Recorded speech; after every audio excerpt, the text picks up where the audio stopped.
Okay, so we're gonna go over the origin of WCW Monday Nitro before we recap the very first Nitro.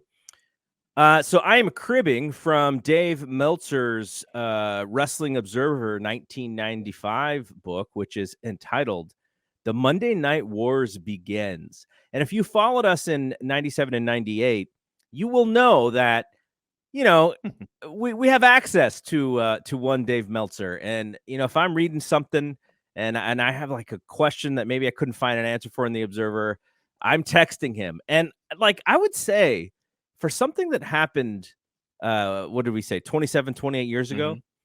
he answers pretty much like 85% of the time. There's a small 15% where he's like, I don't really remember, but like 85% of the time he remembers this stuff. So we will utilize Big Dave for this show as well. And I did, and I'll let you know when I did. Okay, Mhm. so on June 5th of 1995, Dave reported that Ted Turner and Eric Bischoff met for a meeting, and Dave was not exactly sure what that meeting was about, but he knew it was kind of a big deal. On the June 19th Observer, Dave writes that they've agreed to a Monday night show to go head to head against Monday Night Raw on TNT. And this is Dave's quote: "Reports we received is that obviously the time slot is no coincidence and stemmed from Turner being personally miffed Mhm. by the letters Vince McMahon was sending him earlier this year, urging him to fold the company, claiming the wrestling company was an embarrassment to Turner's name." What a dick. And Vince, those are words I'm sure that Vince probably would have taken back if given the opportunity. He's like, Yeah. that's all it took to get Ted Turner to like just throw his money into this TV show. Holy Yeah, cow! yeah. It's a big The time grudge that Turner had after all that. the rumored title of this show, the first title, I guess, was not Nitro. The first title was Head to Head. I'm very glad they didn't go with that title. Yeah, me too. Me too. So this show was originally scheduled for August the 7th, Hmm. and that was the day after a Clash of the Champions that was on August the 6th, which would have been a Sunday night. And because Bischoff ran more pay-per-views in 95, there were only two clashes in all of 95 and only two in all of 96. They had they had some dates that were going to be clash dates, but they just turned them into pay-per-views because that was where the model was going. It was more pay-per-views so they could charge fans $25 more often, and it was working for them. They had all that money that they had to pay Hogan for signing up. Yeah. So that clash was not a good clash, by the way. That clash stayed on that date. I got to watch a little bit of it. That Vader versus Flair and Arn Anderson in a handicap match, Yes, and it they was. split up, right? Flair and Arn split up. Yes. Yeah. And Hogan, he had to enter the Dungeon of Doom, Oh, yeah, yeah, yeah. the Oh, actual dungeon. that's up What there. else? What else was on that show? There Oh, was a wow. match. There was a match with Sherry and Harlem Heat against Colonel Parker and Bunkhouse Buck and Dick Slater. there you go, there you Yeah. go. And Sherry won the match by kissing him so hard that his shoulders were on the mat Yeah. and he got pinned. Yeah. So the only reason I brought that up is because in 1995, that clash in the early, in the late 80s, the clash was the show for us. The clash was like the one that we couldn't miss because you actually had the main Mhm. event matches and things that actually were storyline related to the major things going on.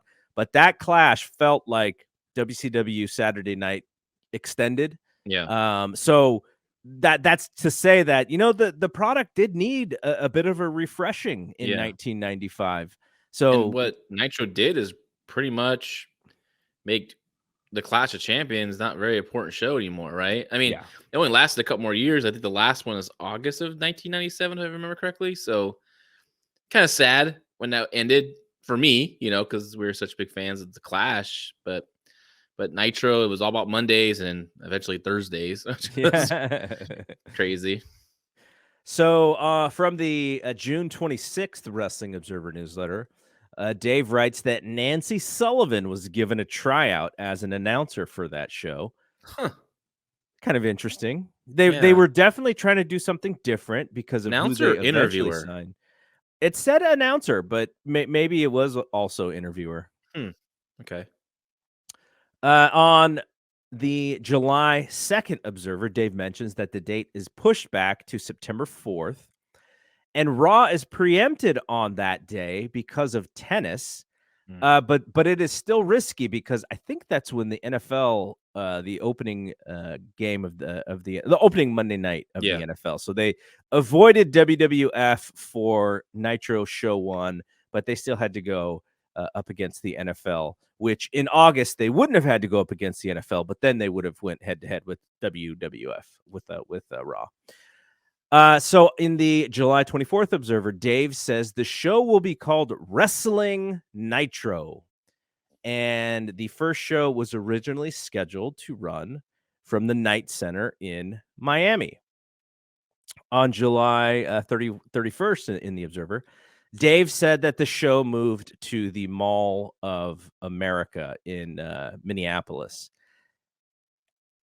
This is where I sent Dave a note because when I watched that show, I was like, wow, like this is literally a mall. Like you see Mhm. people going up and down the escalators and people hanging on the second floor balcony, Yeah. arms over the thing. So like it looks like a mall. And I said, why did they move it out of the Night Center, which I think is episode 2, and why did they go to the Mall of America? And he said that Zane Breslov thought it was a good kind of cool, like kind of newish, hip teenagers go to the mall, Mhm. and so that was the reason for the change. Wanted to give it a cool and a hip look. And Dave says eventually Eric Bischoff would go on to take credit for it, even though it was a Of course. Zane Breslov suggestion there. I just think it was just a good. I think it's a you need something that's gonna pop on camera.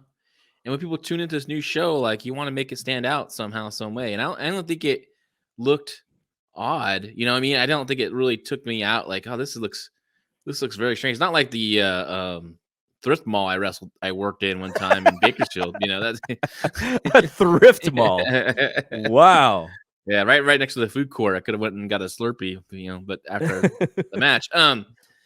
Is I thought it looked cool. The escalators, people in the escalator. I always wonder, like, are they going down to another shop, or are they just going up and back down to watch the show? And Yeah, like, did people, they close off they had to close off that section of the mall, Mhm, right? If you're, like, one of those stores, like, did they just pay you some money so that you would kind of, because mhm. there's just people in front of your store, like, how do you keep it running? I'm guessing. No, I don't think they blocked stores. I'm guessing they must have roped it off to where people could still go Uh, shopping. sure. But I also think that it not only does it look unique for television, especially for your first episode of this new show, and also I think too, like you're promoting the Mall of America, so they might. I believe they probably got the venue for free or at a reduced price because they're talking about the Mall in America.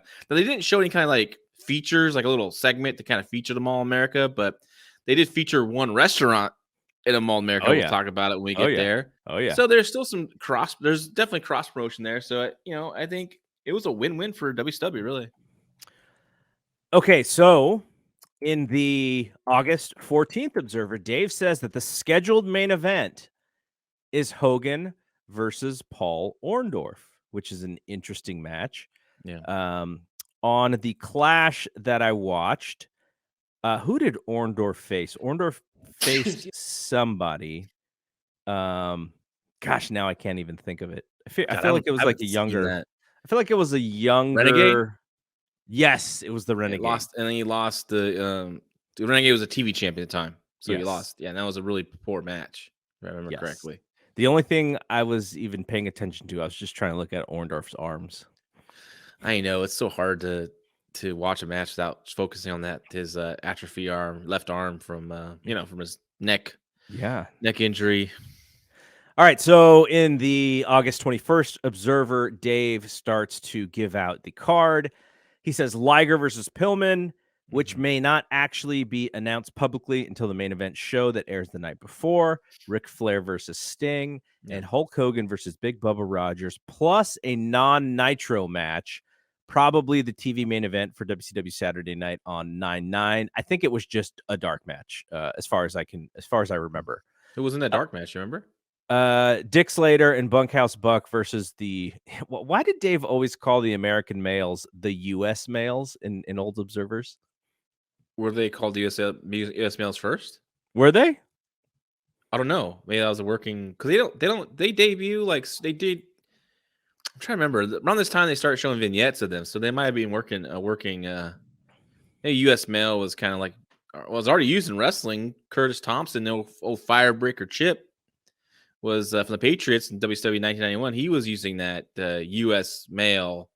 I remember in South Atlantic Pro Wrestling, he'd come out like dressed like a mailman, like if a mailman stripper was showing up to a stripper, a bachelorette party. That's what he looked like. I'm sure he did that on the side too as well. But yeah, maybe that's why then they changed American males. And he wrote that WCW held a press conference on 8/14 at the Harley Davidson Cafe in New York to announce the debuting TNT show, which also included that Steve McMichael would be part of the broadcast team. And they did give away a Harley Davidson on. Was it the first show that they gave it away? Yep. Yeah, Benji came out there and some guy in Alabama. Congrats. So, okay. That's all the background. That's the origin story of building to this show.